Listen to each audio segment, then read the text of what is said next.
One day in 1922, near Broken Hill, southern Rhodesia, now Zimbabwe, a skull was found. When it came to the attention of the British Museum, the curators were pleased. It was, in fact, a Neanderthal skull, and Neanderthal bones did not exactly come 10 a penny. But the Broken Hill skull was special for other reasons. On the left side of the cranium was a small, perfectly round hole.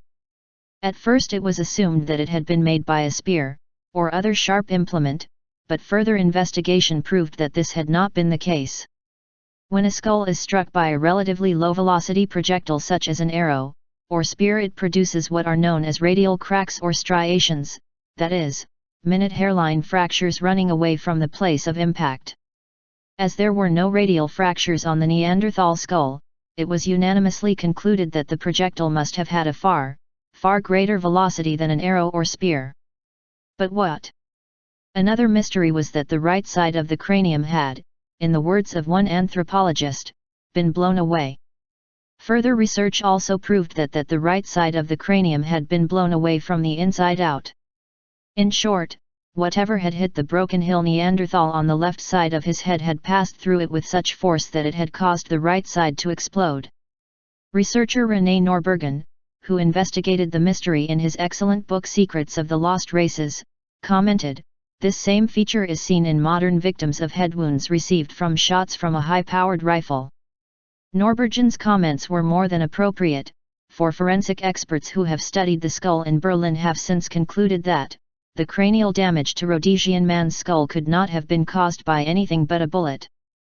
Compounding the mystery further is the fact that the skull of an ancient aurochs, an extinct type of bison, was found in Russia by the Lena River.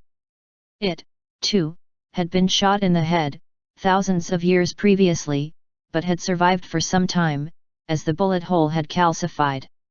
This sensational discovery came to the attention of Professor Konstantin Flerov, curator of Moscow's Paleontological Museum of the USSR, who promptly put the skull on display.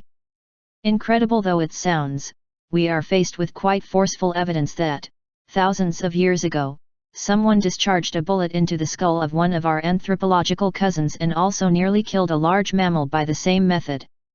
But how could this be?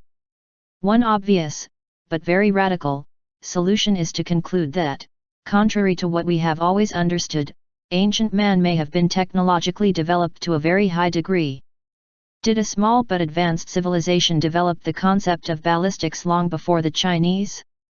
The problem with this idea is that it is too much of a coincidence. Could two separate societies, separated by thousands of years in a vast cultural gulf, have both invented weapons that just happened to fire small, cylindrical projectiles at high speed?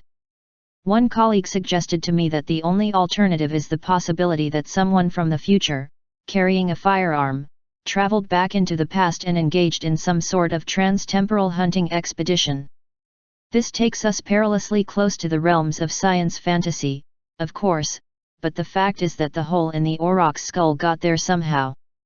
Like it or not, the fact is that someone or something seemed to be using high-velocity bullets thousands of years ago.